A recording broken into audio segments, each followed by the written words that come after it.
7.004 kilometers, 19 turns, 10 left, 9 of them are right-handers. Pole position goes the way of David Fuminelli for this race. Wow, fantastic pole position here in Spa-Francorchamps, thanks to Rosso Corsa team. It's like a family here for the incredible car. They did a great job during the week, and I'm so happy to be on pole on this fantastic track, especially on this tricky condition, a little bit damp, but we made it, so we see now in the race how it's going. Great to hear from David Fuminelli then, who did all the hard work in qualifying. He also did hard work at the qualifying yesterday. However, got turned around at the La Source turn and ended up with a DNF.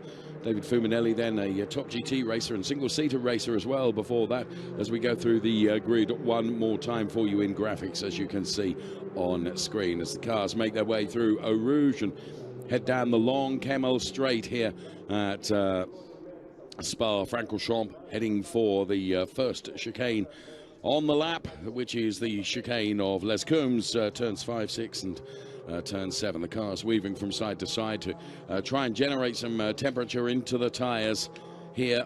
Those slick tyres being used, so you might find some drivers who to your left is Christian Colombo, one of the racing coaches and also one of the Pelota Corsa drivers. And Jens Liebhauser lighting up the rear of the car, and you can see how the car is sliding around because it's only really the racing line which is absolutely dry. So the drivers are perhaps for the first few laps going to be just a little bit cautious in terms of where they place their car, because of course an overtaking maneuver, you're going to try and get past the car by going off what is the traditional racing line, and that's where the cars could be vulnerable because it could still be damp offline.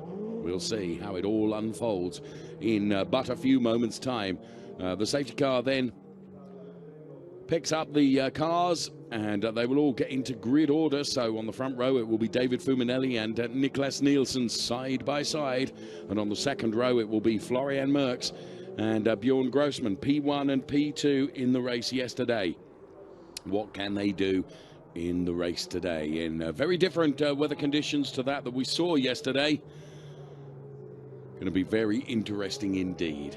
Best of the AM drivers, Thomas Loflad. And second best of the AM drivers, Chris Froggatt, we've just seen go through. There is the number 61 car of John Dillon. But at any moment now, the cars will get into grid order behind the safety car. It really does look like it's crawling, doesn't it, on this formation lap. And spectators, of which there are plenty here, but they've all tried to find cover wherever they can in case of the onset of more rain to come. We don't think, looking at our predictions, that we are going to see any rain during the course of this race. But it is Spa-Francorchamps, and you can never really tell.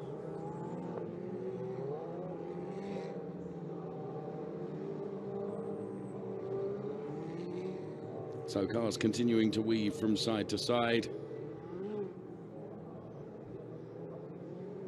on this really rather slow formation lap. Speed not sufficient for them to be able to generate too much temperature. Just behind Chris Froggatt is the lady racer Fabienne Volvend.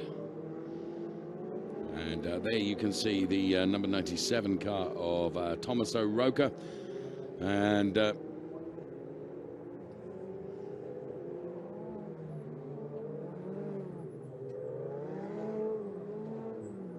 revving those engines, the 488 power plant, which is assisted with a turbocharger. First time ever in Ferrari Challenge we have a turbocharger attached to the power plant of these Challenge cars.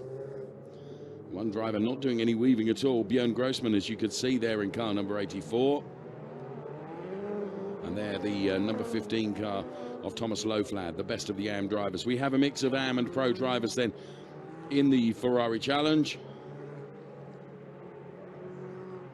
And if the race is anything like as good as the race was yesterday, then we should be in for a supreme one. We'll let the music build the anticipation and take you on a whistle-stop tour of the paddock and the garages and the cars in preparation for race 2.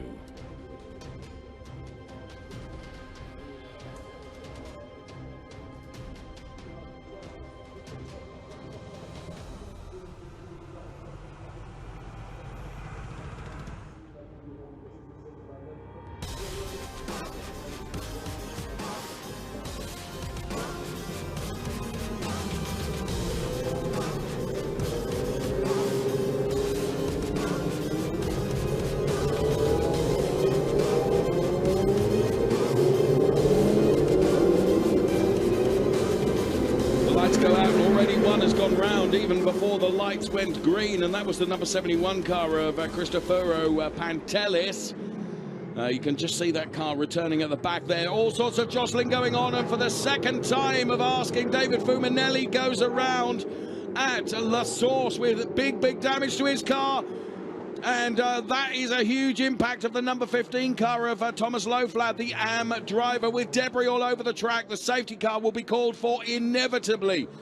That was a torrid start to the race through La Source.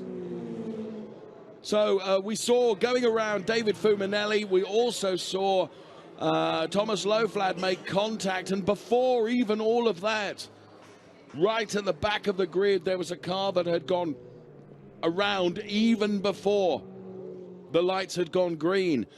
So safety car called for right at the start of this race, and we hope Thomas Loflad is okay inside the car. Also out is Chris Froggatt in number 93 car. Well, we have a red flag, so the race has been suspended, and the safety car makes its way down the start-finish straight now. Christian Colombo and Tanny Hanna there to the right of your picture, and well, there is Thomas Loflad, and it's very good to see that Thomas is out of the car, and he's perfectly okay. Just look, there's part of a door there, I think it was.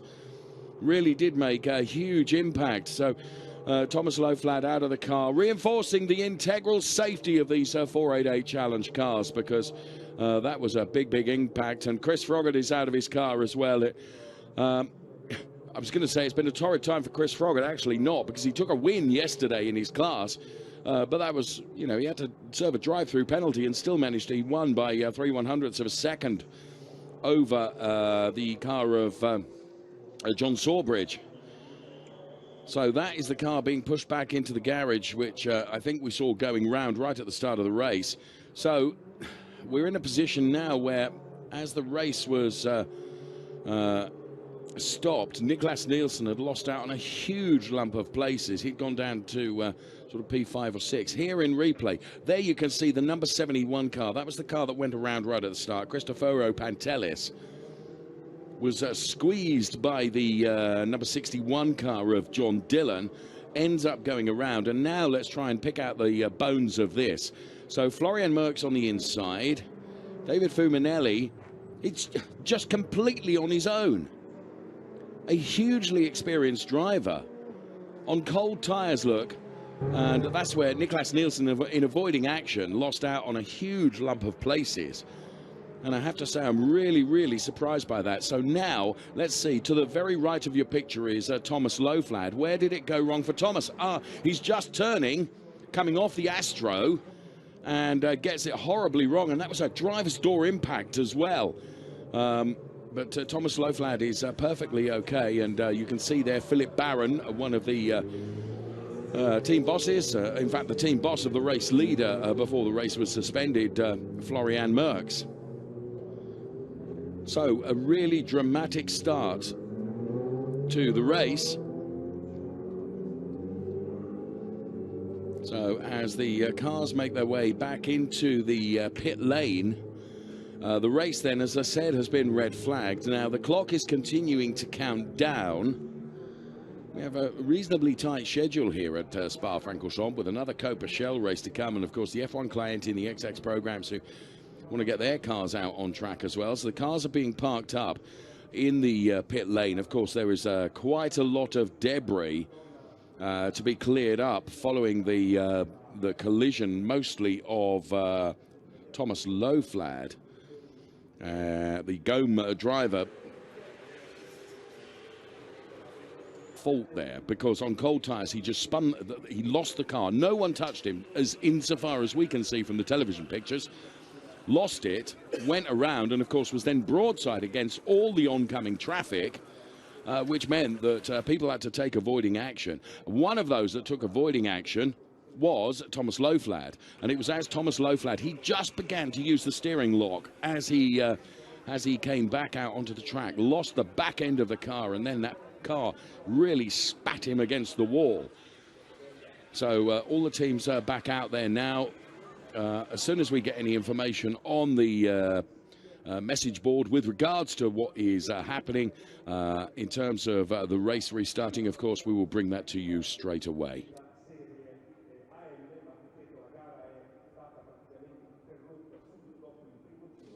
So red flag conditions. And there you can see the teams and the Formula Racing team going straight at it in terms of looking at one of the cars down there.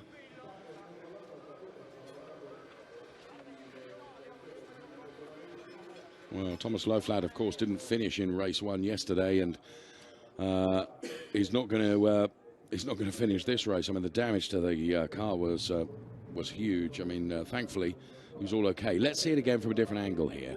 So David Fuminelli's out on his own. Look, he's got the middle of the track. He turns in. As he turns in on cold tyres, loses the back end of the car. Then the whole pack is, and there was contact there from Klaus Branson on the number 61 car, which we didn't see, of John Dillon. And so John Dillon is now out of the race. And that was the moment where John Dillon and the number 71 car of Cristoforo Pantelis made contact, just squeezed Pantelis out. And here we can see this again. So watch very closely. I don't think David Fuminelli gets a touch from anyone. No. Niklas Nielsen gets hit up the bottom by Bjorn Grossman, who really had absolutely nowhere to go. And here we can see they were 3 abreast for Florian Merckx, Jens Liebhauser, and they get through almost scot-free. And now watch the number 15, the white car here. We just crossed from that replay. This is Tommaso Roca, the number 97 driver. He thankfully avoided all the skirmishes that was going on, or were going on. Well, a very dramatic start to the race. The Formula Racing team all over the back of the Niklas Nielsen car. You can see where Niklas Nielsen's car got hit, but completely understandably, because all the drivers desperately trying to avoid the pirouetting number 2 car of David Fuminelli. We are thinking that the restart will be behind the safety car. We have no evidence of that on the timing screen at the moment, but it's from the race officials that we have close to us here in the commentary booth. That's what we think. Interestingly, also, the clock has been stopped now and reset because it was running. So I would suggest at 28:57, that's been almost recalculated back to the time of the incident and stopped. There's Jens Liebhauser, who was one of the ones that avoided the carnage that was going on in car number 44, because he finds himself effectively in P2. Another one that perhaps took advantage of everything that was going on was Christian Overgaard, who advanced himself a couple of places as well in car number 45, the Baron service car that we're looking at now. And the car ahead of him is the number 39 car of John Sawbridge, I believe. Yes, it is John Sawbridge. So just as I mentioned, the 28:56 or 57 that was on the clock has disappeared from the top of our timing screen, or from the top of the picture now.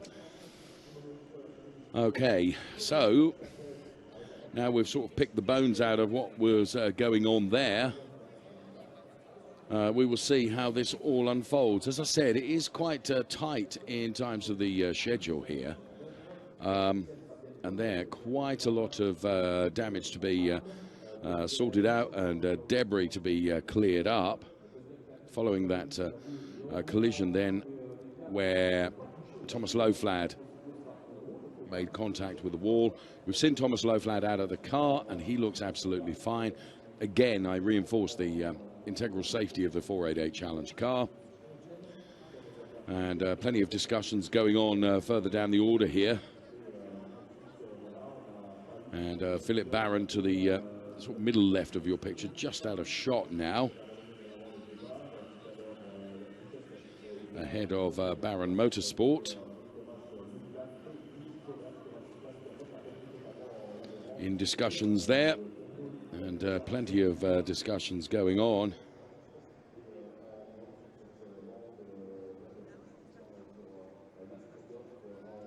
So the John Sawbridge car. Ben Nielsen also involved in that conversation that was going on.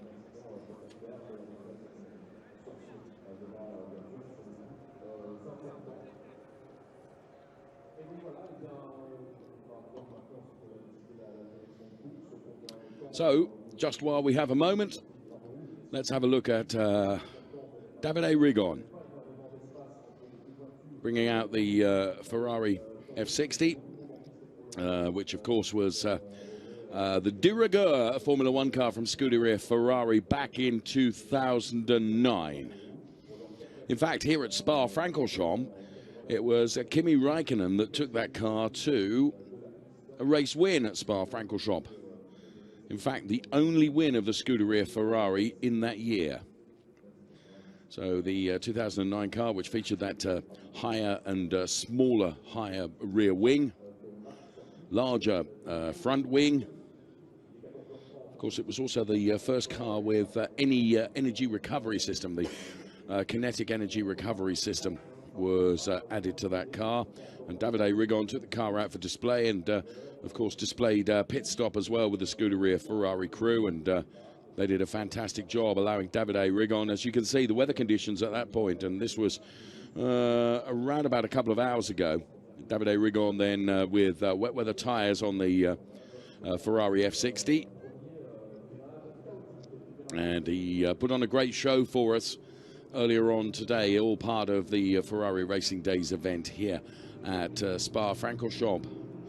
And you can see then it had stopped raining, but the spray was still being chucked up. Okay, cars being released from the pit lane.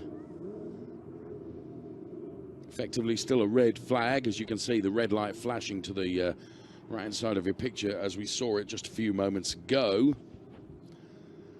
So as we're being advised, we think that the race will restart behind the safety car. Certainly the safety car is leading them around, that's for sure. So we have a number of drivers that are really rather out of position now, following that somewhat chaotic start, has to be said. So Florian Merckx finds himself P1.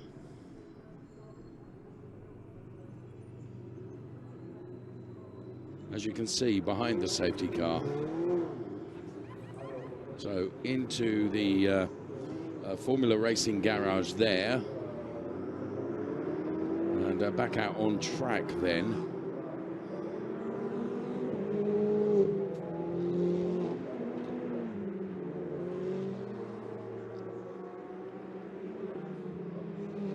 The safety car now. What I need to ascertain is we've seen the race distance or race duration reduced to 25 minutes. So it's going to be a 25-minute race duration. But what we need to ascertain is as to whether it's going to be a resumption of the race that was stopped or whether it is going to be a restart. And I would suggest with people on the grid and marshals on the grid, whether the cars are going to have to line up and start again, rather than it be a resumption, because we'd not put one lap in the book, we'd not completed a lap. Therefore, is it going to be a regridded start? We think that is the case. We can see people on the grid. The race duration has been reduced to 25 minutes. So rather than a resumption of the race, because as I said, there was not even one completed lap in the book, it looks like the cars are going to be regridded and it will be started all over again. Apart, of course, from those drivers that will no longer be on the grid. So Jens Liebhauser, who thought he'd done a great job and found himself in P2, unfortunately is going to have to go back to what will be effectively his P5 position. Now, he will be advantaged by virtue of the fact that I'm assuming that David Fuminelli will not resume in the race. I think the damage to his car was probably too great for him to be back out on track again. And but we will see. Well, there you can see that there's still plenty of work going on in terms of repairs to the track. So as far as we know, and there is no indication on our message screen, as far as we know, the cars will have to regrid in their original qualifying positions rather than the positions they were in at the race stoppage. That's what we believe. And I'm sorry, we can't be any more concrete than that. We can only bring you the information that we have, which at the moment is, well, certainly on race control message screen, 0. There's Tommaso Rocca making his way back to the grid.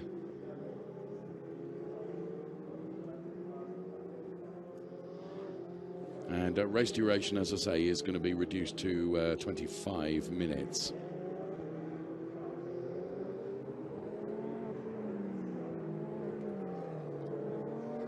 So, the big beneficiary, if you like, of all of that will be Niklas Nielsen, who, of course, took massive avoiding action, having been thumped up the back end by Björn Grossman through no fault of Björn's whatsoever. Nothing he could do to avoid that. But Niklas Nielsen found himself out wide and lost a handful of places and went way down the order. But now Niklas Nielsen should be able to reoccupy his original place on the grid, insofar as we understand it. You can see here there is some confusion because Jens Liebhauser is alongside Florian Merckx. In the meantime, let's take a look at the 488 challenge demonstration. This was Davide Rigon, Olivier Beretta and Alessandro Pierguidi in these cars.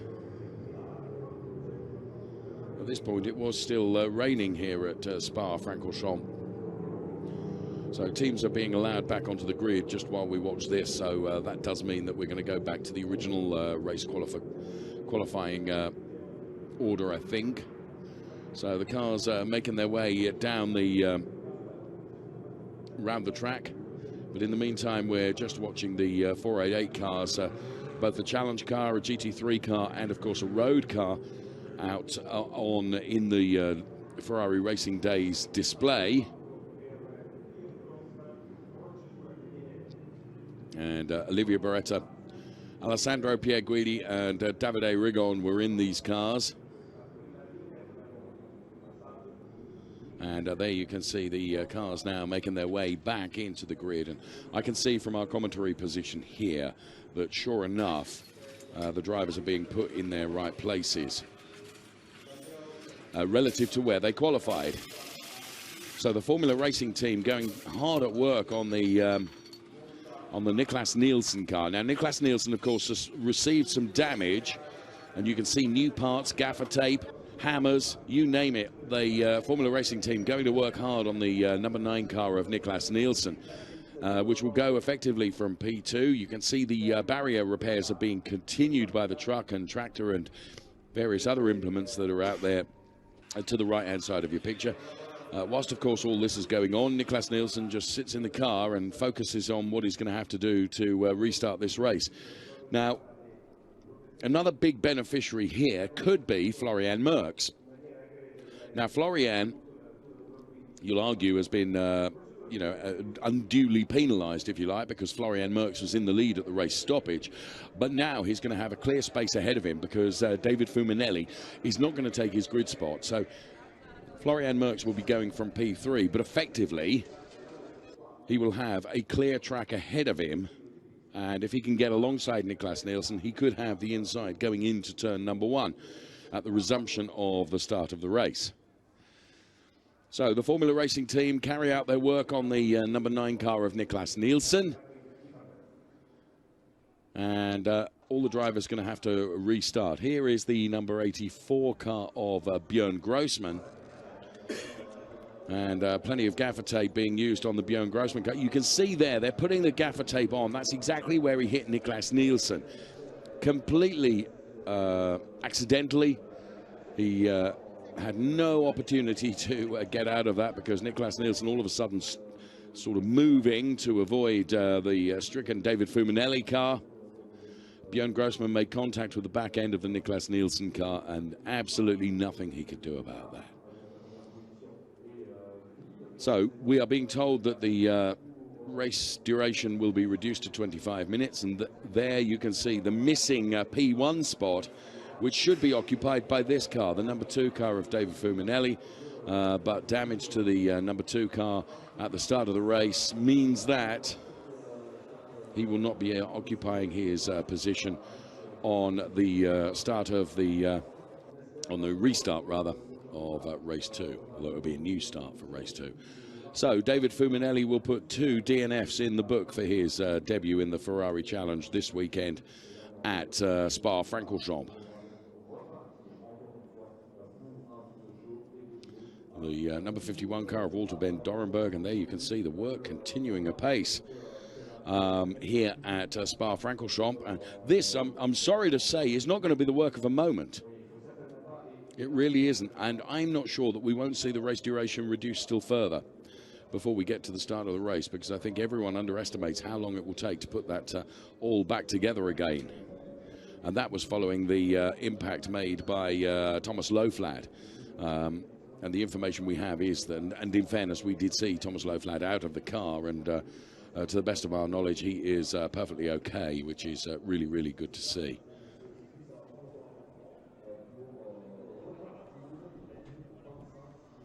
So the Hublot safety car shod with those coloured Pirelli tyres then. And we explained the reason for that right at the start of the programme.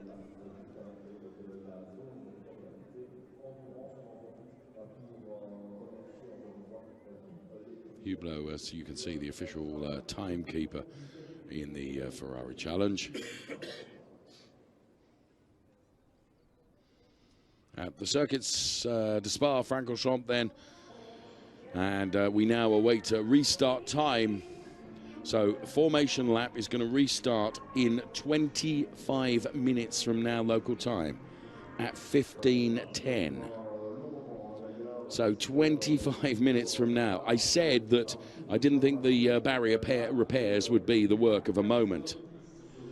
So that will really impact on the rest of the program here in terms of everything that's going on in the Ferrari Challenge. But the new start of the formation lap, we're being told, is at 15:10.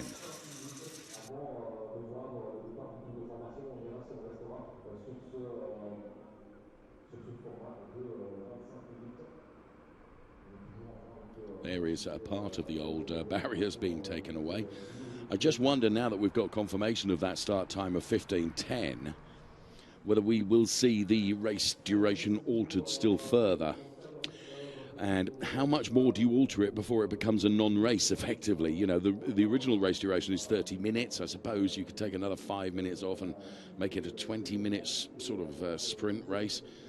I'm thinking with regards to the timetable here, because with that starting at 15:10 and at 15:10, that's when the F1 Clienti should be out on track with their cars for a 30-minute session. We have another Copa Shell race to come at 1600, and then the XX program is supposed to take to the track as well. I did say earlier on it is a packed program here in a Ferrari Racing Days event. Obviously, there is some wiggle room built into the program, but not to that extent. So we are some 25 minutes away from the formation lap being got underway.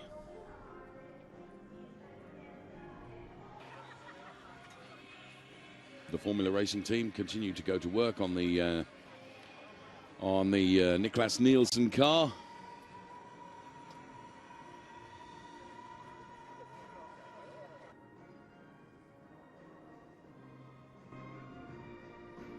Henry Hassid is out of the car.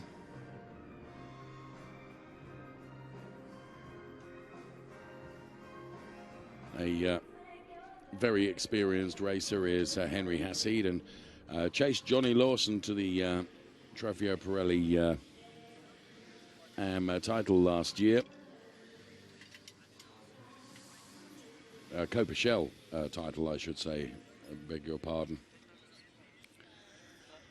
So let's take a look then, as we can see Niklas Nielsen there with, let's take a look at some of the F1 Clienti and the XX programs.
So great to see some of the XX programs and F1 Clienti.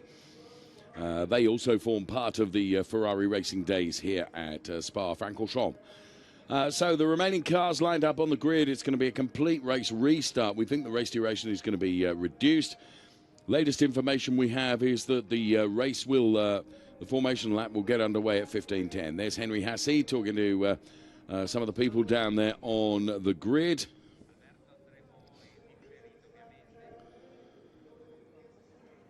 And further discussions going on down there on the grid as well. Now, of course, if the barrier repairs get completed more quickly, then perhaps that formation lap will start a bit quicker. Earlier on, though, let's see some of the racing from earlier in the weekend.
So there then the highlights of Ferrari Challenge Trofeo Pirelli Race 1, which was on track yesterday. It looks like Alessandro Vezzoni out of the car. Sure enough it is, the Rosso Corsa Pelin racer out of the car. He had, in his qualifying, he qualified P7 in the qualifying session earlier on today. I repeat to you that we are around about 20 minutes away from the start of a new formation lap and a complete restart to that Ferrari Challenge Trofeo Pirelli race. And the cars on the grid then, and the drivers outside of the cars in most cases, because they have some 20 minutes before the race will resume or restart or get underway. And I have to say, some from our commentary box window, it looks like there's some fog really coming in now. So absolutely everything being thrown at us at the moment. This is the Florian Merckx car. Florian Merckx, who took the win yesterday, as you've just seen in the highlights. And the wet weather tyres at the moment not needed.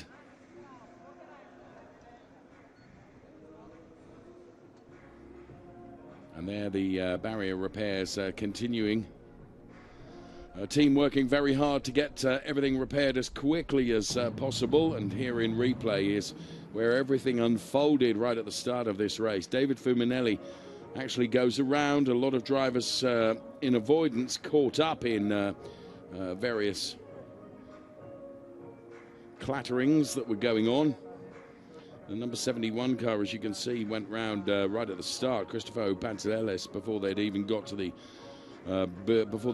to the lights. And here now you can see the back end of the David Fuminelli car go around. Nicholas Nielsen slows to take avoiding action. He's hit by Björn Grossman.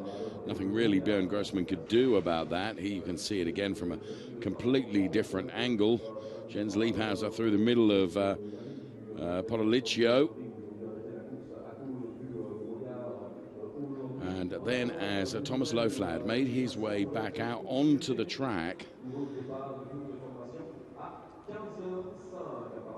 so Florian Merckx then decides to relax just a little bit ahead of the start of the restart of the race. There's the Charles Pottsy driver, Henry Hassid.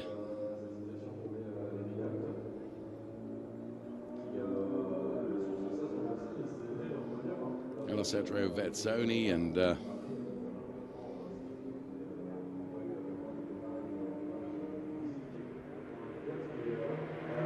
Fabien Volvend out of the car as well.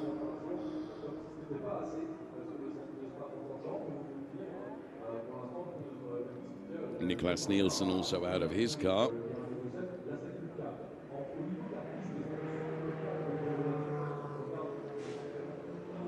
Well, now being told that the start of the formation lap is going to be at 15:05. So 5 minutes sooner than we expected. So there I mentioned Fabien Volvend was out of the car.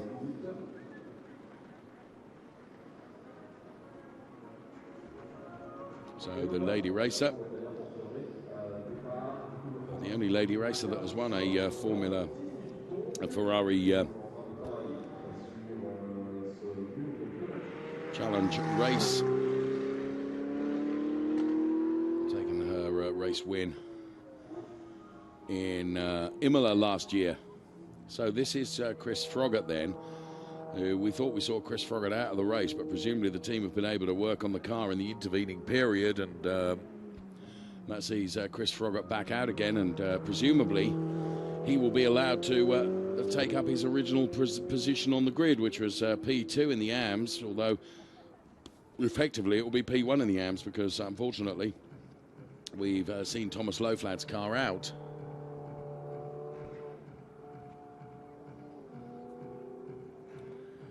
So Chris Froggatt from the pit lane making his way back out onto the track. Happy birthday, Björn.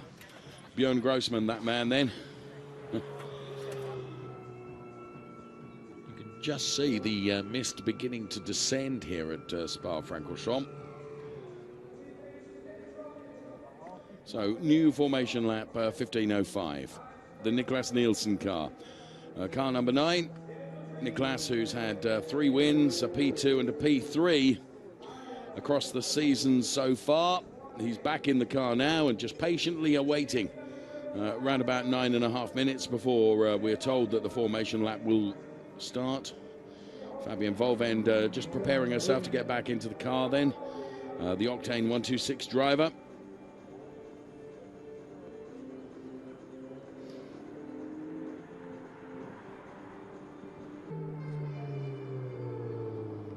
It's got a murky feel about it at the moment, this grid.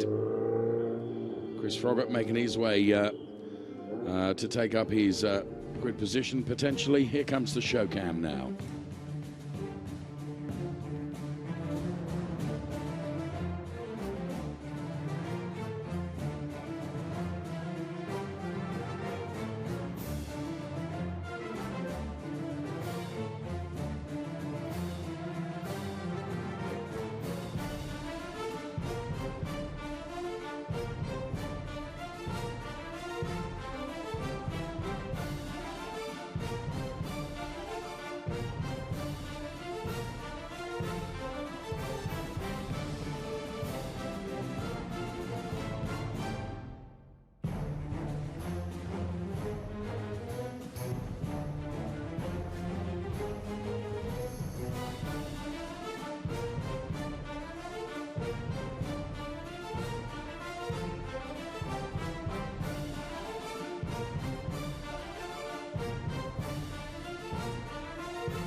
So from the show cam, some sights and sounds of Ferrari Challenge here at Spa-Francorchamps.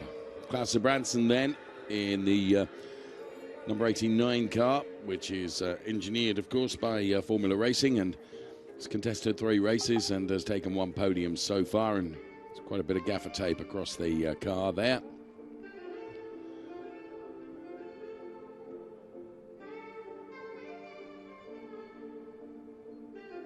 Alessandro Vezzoni getting prepared to get back into the car. Fonscal Tamar doing his best flying impression then in the Kessel garage. He, of course, a Copa Shell racing driver. Number 81 car is that of Fabian Volvend, the lady racer, who's back in the car and strapped up with crash helmet on, ready to start the second race in Ferrari Challenge at Trofeo Pirelli.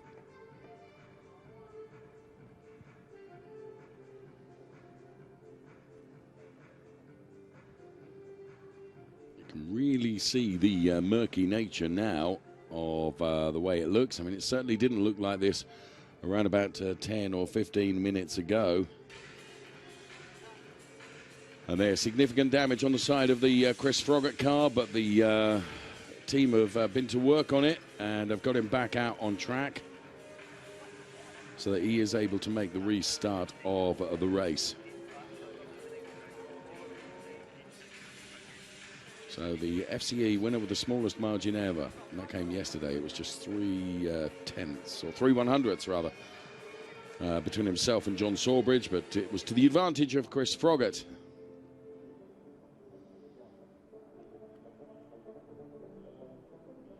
John Sawbridge in the number 39 car. And it was John Sawbridge that by 3 100ths lost out on his first ever win in the Ferrari Challenge.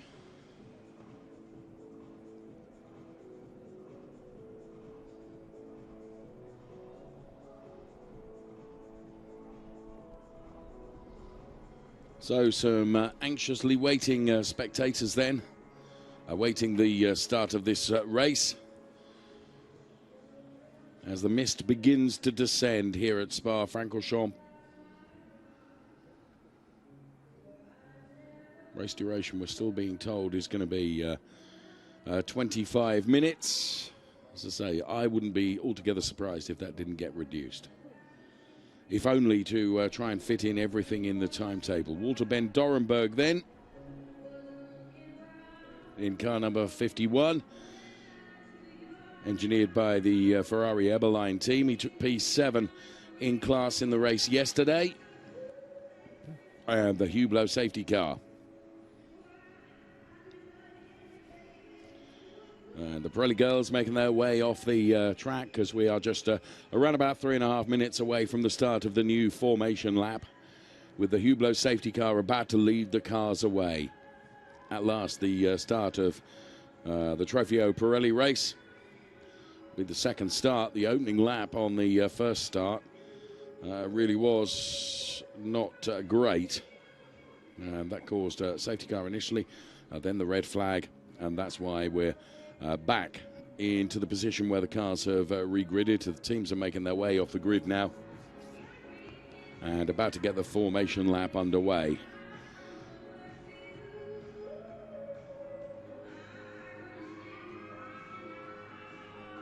So the klaxon sounds to for everyone to leave the grid. You can see the board saying lights on.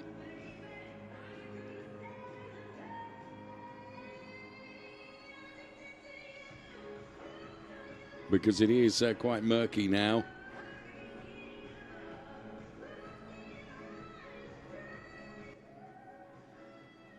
And they're right from the back of the grid.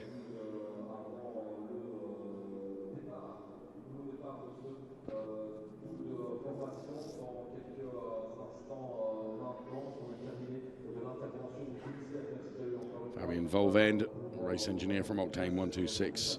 In conversation with her just ahead of the start of the race. We saw Alan Jurgensen, the team chief at Formula Racing, talking to Niklas Nielsen just a few moments ago.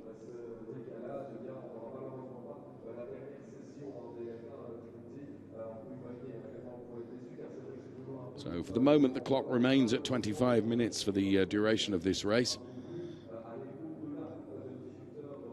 So Spa-Francorchamps race 2 for the Ferrari Challenge. We are a minute and a half away from the formation lap starting.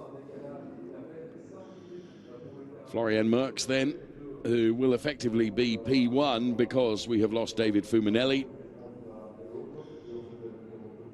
And a chain of events thereafter that caused problems. You can see, look at that mist just hanging over the Spa-Francorchamps circuit, and on parts of the circuit there, visibility is really, really reduced. Has descended all, I mean, in the space of but 15 or 20 minutes or so. So a minute away now from the start of the formation lap.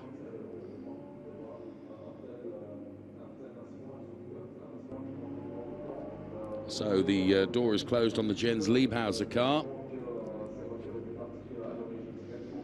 He, of course, will be one of those that's disappointed because he'd really taken advantage of all the skirmishes that were going on around him and put himself actually up into P2.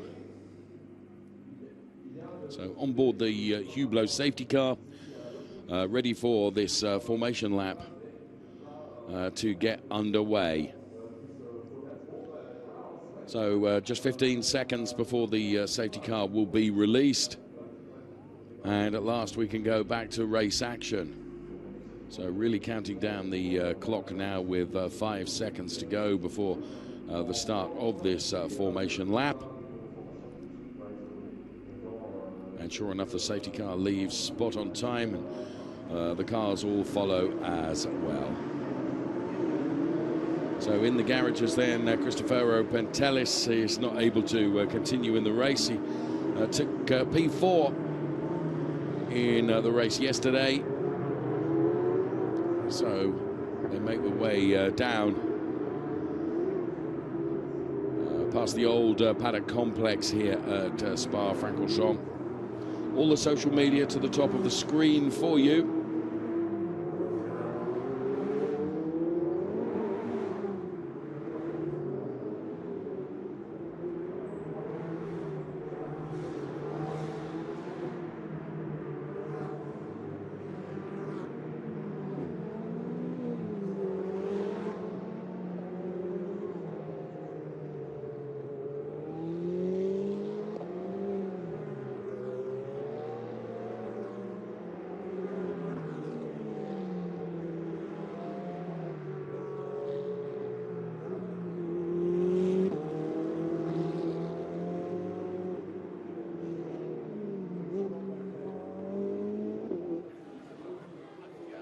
So into the garages of Formula Racing, and look how the visibility in some parts of the track is compromised. So compromised. You can barely see the number 84 car of Björn Grossman through that mist. There is Florian Merckx, there's Björn Grossman. And I really think this could end up being a real problem as well. Visibility on parts of the circuit is absolutely atrocious. There you can see, in the space of just 20 minutes, the mist has come down and really descended on this Spa-Francorchamps circuit. The drivers have all been told to put lights on, but even so, you can see from our television pictures there that the visibility, the back end of the track is so compromised.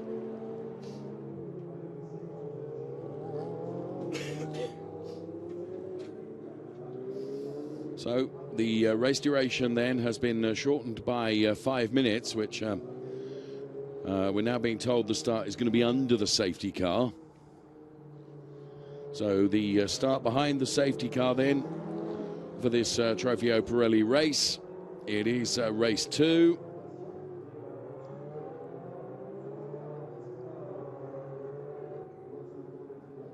So safety car stays out then.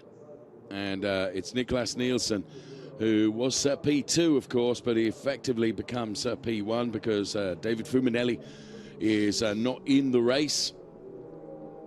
Keep saying it's a restart of the race, but actually it's a complete start again.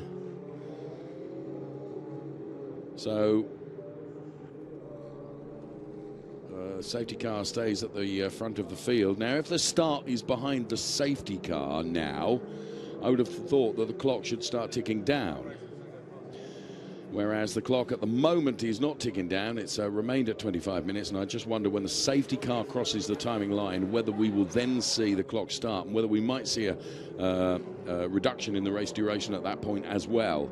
Might not.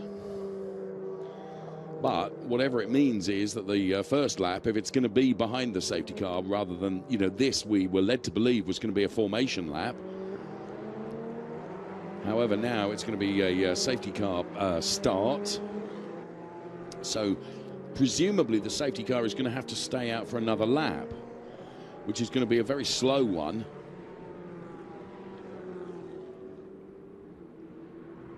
Because already, the formation lap started 4 minutes ago.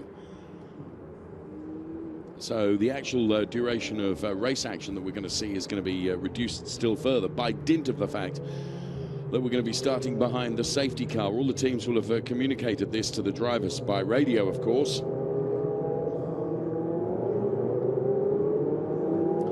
So we're thinking then, as the safety car, yes, sure enough, as the safety car crosses the timing line, so the clock starts ticking down. And in fairness, the race duration is unaltered from the shortened to 25 minutes. It stays at that. So no overtaking, of course, until the safety car comes back in on board with Florian Merckx.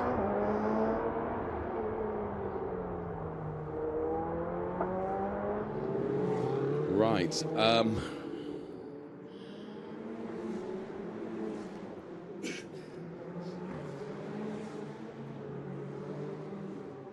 The Hublot safety car that we are on board with.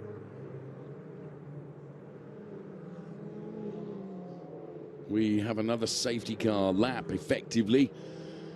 Before, we can only assume that the safety car will be brought in at the conclusion of this lap. And there, look, in the space of a lap, how the visibility has changed.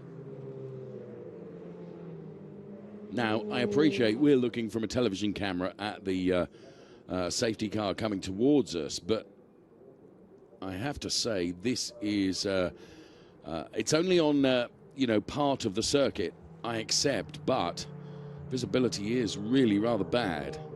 Now, the safety car driver will be reporting his observations back to race control as we speak. Now, what can they do about that? Well, clearly nothing. It's a natural occurrence. They can't stop it, but I just wonder whether that will have an impact on the race as well. So we await seeing the lights go out on top of the safety car, because when we see the lights go out on top of the safety car, we know that we will be going back to race conditions. The cars are, as we speak, making their way downhill now. And heading towards the double gauche turn, which is turns 10 and 11. Safety car is coming in this lap, as you can see. And therefore we will go back to race action, but we've still got half a lap to do before we get there. And actually, by the time the safety car pulls in, we are going to be left with probably not much more than 16 minutes of racing, I would suggest. So the drivers will, as you can see, weave from side to side to try and generate some temperature into those cold tyres. We've lost David Fuminelli. We've also lost Thomas Loflad, John Dillon, and Pantelis as well, all out of the race.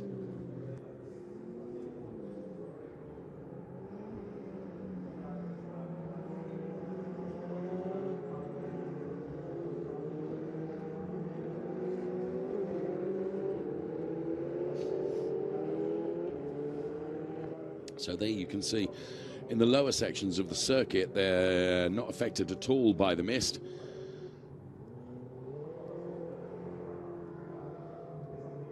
So just about everyone weaving and weaving. The lights have gone out in the safety car, and the safety car begins to speed up. And that will gradually, it will be the responsibility now of Niklas Nielsen to control the pace of this start. Florian Merckx and Björn Grossman will be champing at the bit to try and get past, and Jens Liebhauser and Enzo Podoliccio and Alessandro Vezzoni and Henry Hassid will all be trying to use this start as an opportunity to gain a few places as well. So Chris Froggatt then, we thought we'd lost from the race, but he has joined in at the back of the pack. And we know, having seen him serve a drive-through penalty yesterday, that he is able to fight right from the back of the pack and try and make his way through the order. So we'll see what he can do as through the bus stop they come then, and let's go racing. It is Ferrari Challenge Trofeo Pirelli, the mix of Pirelli and Dam drivers as Niklas Nielsen leads them away then, and almost pinpoint accurate. We've got 16 minutes of racing to come. So it's Niklas Nielsen leading from Florian Merckx, then it's Björn Grossman, and then we see Jens Liebhauser, Enzo Podoliccio and Alessandro Vezzoni. So for the first time of asking proper since the opening lap, which was all brought to a really rather rapid stop, we are back racing again. So Jens Liebhauser then in the number 44 car, and this is the part of the circuit along the Kemmel Straight where visibility is really impacted. Here comes Björn Grossman on Florian Merckx.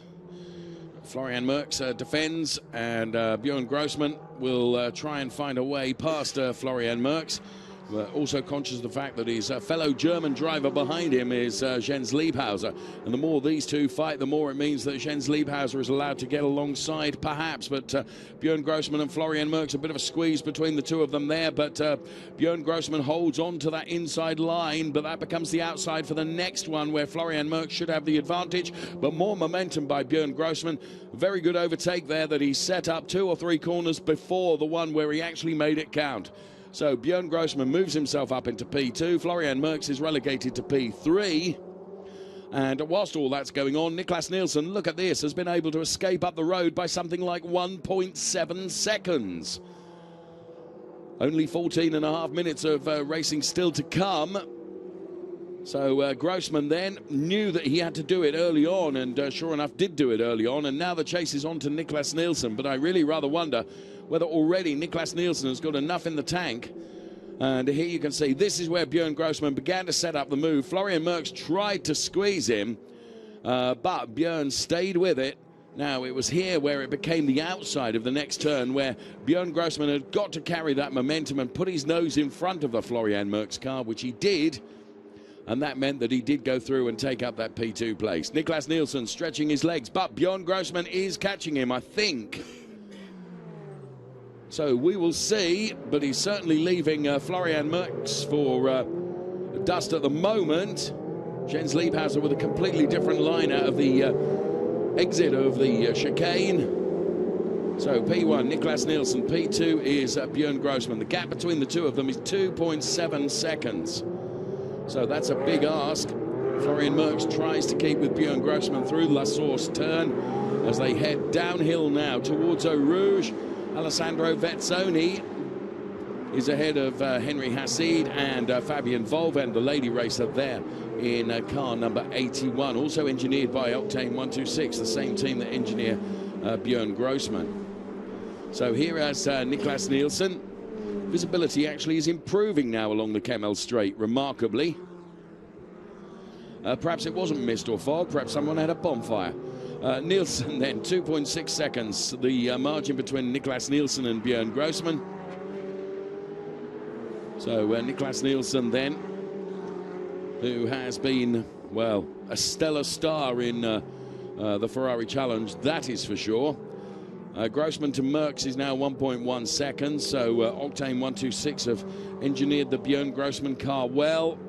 Of course, he is on his birthday. He would love to be on the top step of the podium for his birthday, but well, he's got a bit of time to catch up yet. And not only has he got to catch up to Niklas Nielsen, but he's got to find a way past him, which has been notoriously difficult in the season so far.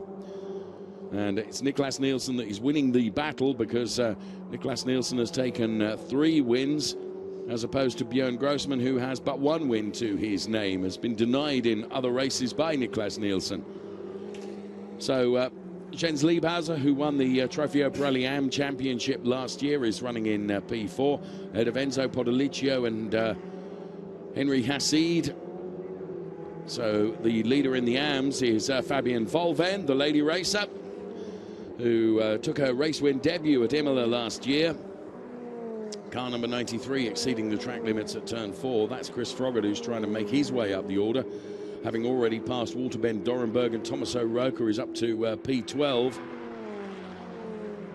which is P5 in the AMs, so he's off the podium at the moment. Fabian Volvent, Klaus Zibranson, as you can see, it's a fairly healthy margin, because Fabian Volvent on the pace is going to be on the back of Henry Hassid very quickly, because Henry Hassid continues his fight with Alessandro Vezzoni. So 11 minutes of racing remain as Fabian Volvent crosses the timing line once again. The race being led by Niklas Nielsen, who actually stretches his lead over Björn Grossman to 3.127 seconds. John Sawbridge is going to be under pressure here shortly, because hard charging is Chris Froggatt. Now, Christian Overgaard is splitting the two British drivers at the moment.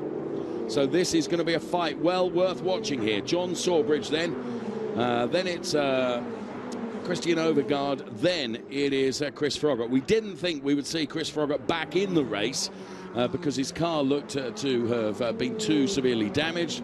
They've worked on the car, they got him back out again. He had to take his place up at the back of the grid nonetheless. So Froggatt now trying a move potentially on Christian Overgaard, and this will bring him ever closer to John Sawbridge. He's on the inside line. The car of Christian Overgaard just looked a bit squirmy under braking, but Overgaard remains ahead of Chris Froggatt here. So in the race, it's the fight that's going on for P10, to be truthful, but in class, it's the fight that's going on for P3.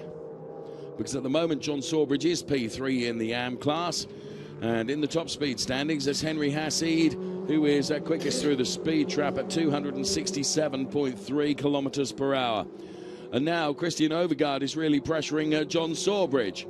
John Sawbridge, new to racing in the Ferrari Challenge this year. In fact, new to racing in any event, because went off in the Middle East to gain enough points for his license to enable him to take part in the Ferrari Challenge this year. So there is John Sawbridge. There's Christian Overgaard for Baron Service. The battle for P3 in the AMs, as I mentioned then, is between all these three drivers. Overgaard all over the back of John Sawbridge, trying to get John Sawbridge just to make the smallest of mistakes where Christian Overgaard would be able to take advantage. Thus far, John Sawbridge is stoic in his defence and has not made a mistake. Christian Overgaard looks to have a slight pace advantage, but it's all very well having a pace advantage. You've got to try and find a way past. And at the moment, Christian Overgaard has not been able to do that. The minutes are continuing to count down. We have 8.5 minutes of this race left. So Sawbridge, Overgaard, and Chris Froggatt. So the brake discs light up in the John Sawbridge car. Christian Overgaard follows him through. And now, foot through the floor as everyone tries to make up the momentum before La Source turn, which is turn number 1. They put another lap in the book. Christian Overgaard just comes out of the slipstream to look at the inside, and has he got a better exit through La Source? I think he did. If he's able to carry a bit more momentum, if he can get alongside the John Sawbridge car now, he may be able to carry the speed through, but he's not close enough to be able to do so. Both Sawbridge and Overgaard take curves in and out through that section of Eau Rouge. Onto the Kemmel Straight the cars go now.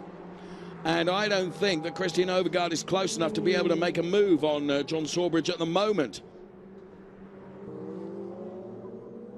So this is Alessandro Vezzoni in car number 27. He had a hairy moment yesterday when he left the track, but thankfully all okay with both him and the car, and he's back out racing once again, but now has the Henry Hassid car very much for company, because they are very, very close. This is the fight that's going on for P6 in the pros. So Alessandro Vezzoni is P6 at the moment. Henry Hassid is P7. So here comes Henry Hassid. completely different line to that of Alessandro Vezzoni. He wants to make sure that the Alessandro Vezzoni rearview mirror is full of the Henry Hassid car to keep hounding him and pushing him and hoping that Alessandro Vezzoni would just lose focus and just lose concentration for a millisecond and that he makes a small error. Vezzoni doesn't very often make errors, but Henry Hassid, as you can see, is as close to Alessandro Vezzoni as has been at any time in the race. In the meantime, John Sawbridge is still holding off Christian Overgaard because Christian Overgaard is having to think about defending against Chris Froggatt now. This is the battle for P3 in the AMS.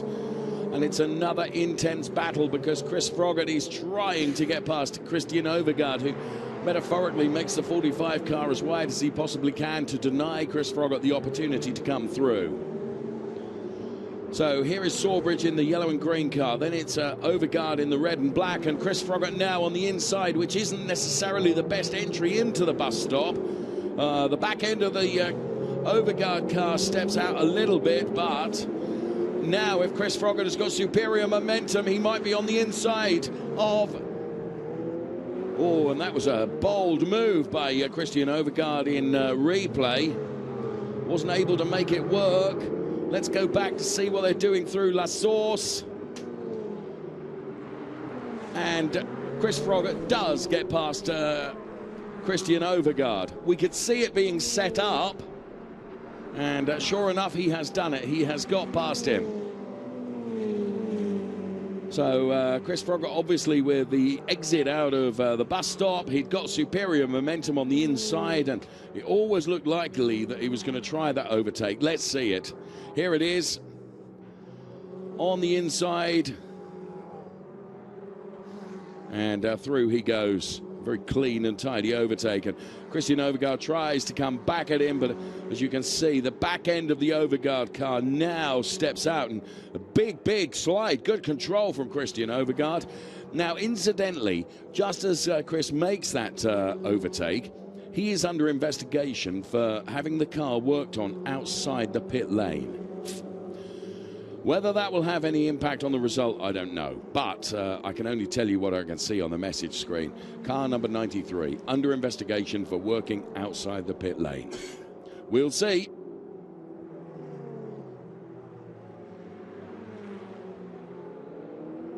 Now this could become a carbon copy of yesterday.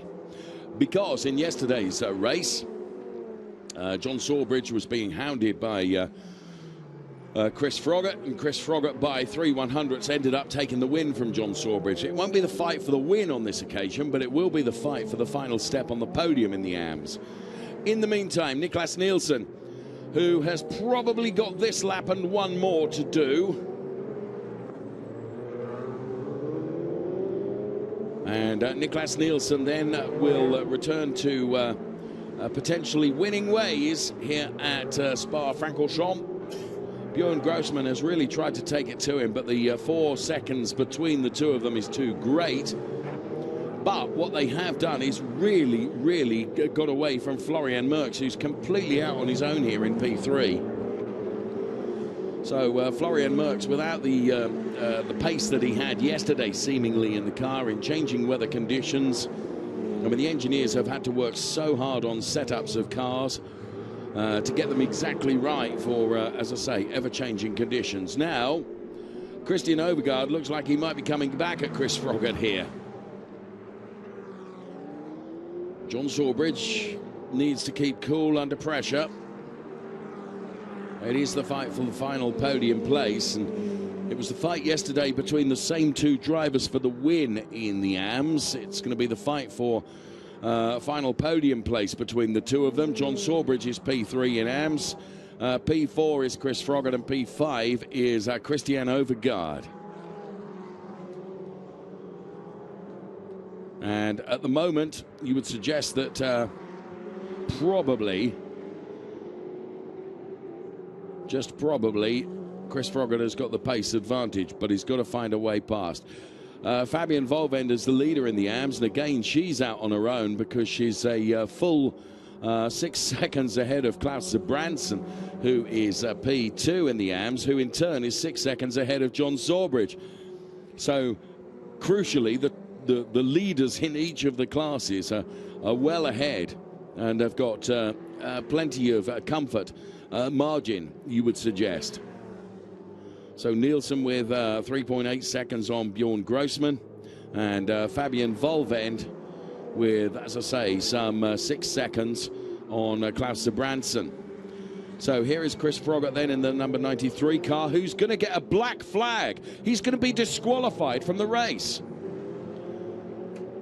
So, obviously, race control have decided that the car was being worked on when it shouldn't have been, and he is going to be disqualified. That's what a black flag means. He will be out of the race. So, Sawbridge will be P2, and Christian Overgaard will be P3. We're on the final lap. This is the final lap of the race now. Niklas Nielsen is making his way down the Kemmel Straight, which shows you the pace deficit in comparison to these cars who are only now making their way through the bus stop turn. And, Chris Froggatt at the back end of the car steps out. Now, what they don't want to do is get involved in a huge fight here because it's academic. Now, presumably the team will have told Chris Froggatt that he's out. Are they allowed to appeal that while he's racing so he keeps racing? I don't think so. I think it's pretty determined, isn't it? Now, hopefully, they will have advised Christian Overgaard and John Sawbridge as well. Who knows?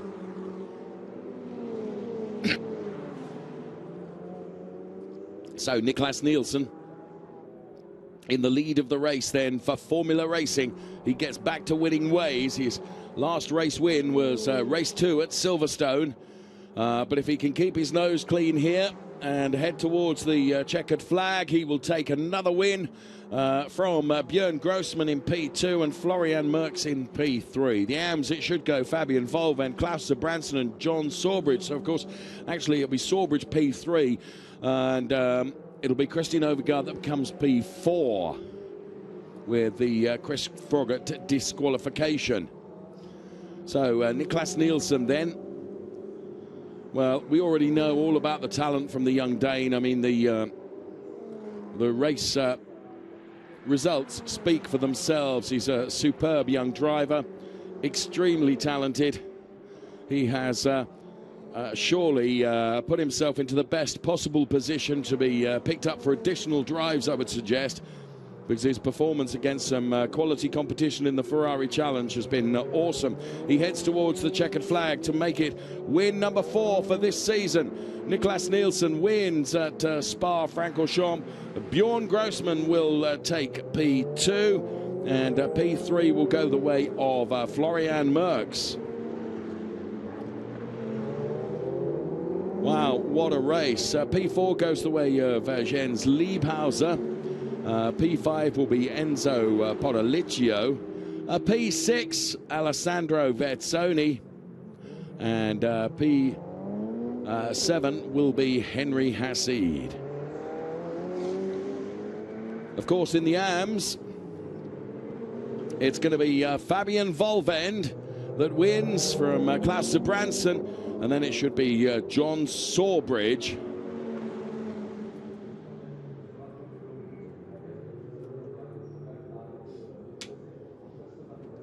So, well, an extraordinary race in so many ways, unfortunately.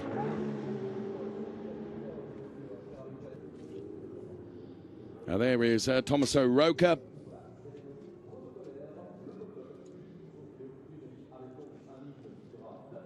And the number 97 car of the Rosso Corsa racer, Tommaso Roca, makes its way into the paddock. So the black flag for car number 93 as Fabian Volvend celebrates her win, and Christian Birching, the team boss, straight away over there to offer congratulations. So good race in terms of results for Octane 126. So the cars all in Parc Fermé. And Fabian Volvend is lifted onto the top of the car. Christian Berchinger's hair with a cloth. Look, don't mark the paintwork. Don't mark the paintwork. John Sawbridge, Chris Froggatt. Well, they were close across the line yesterday and close across the line again today. But this time it was slightly reversed because Sawbridge was ahead of Froggatt, and Froggatt was going to be disqualified anyway.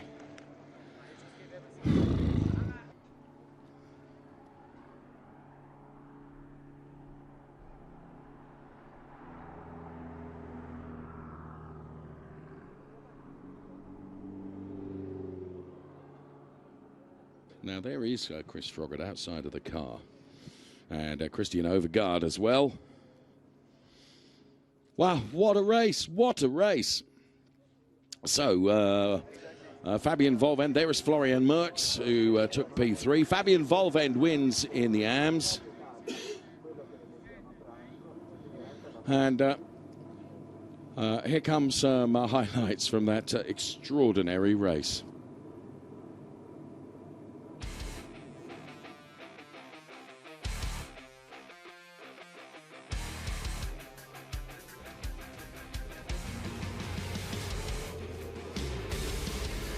So right at the start of the race, it was always going to be quite tight at the front, and tight it proved to be as well. David Fuminelli out on his own with no one close to him.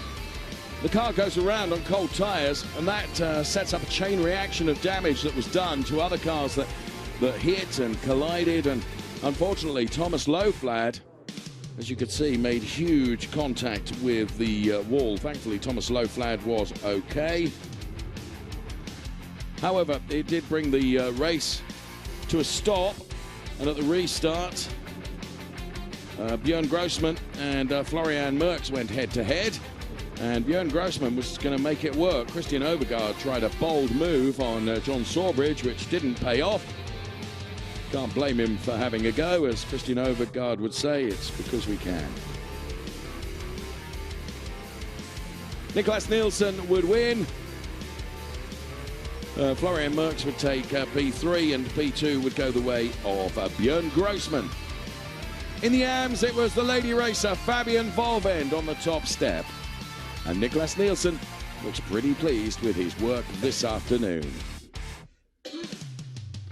And there the cars in Parc Fermé.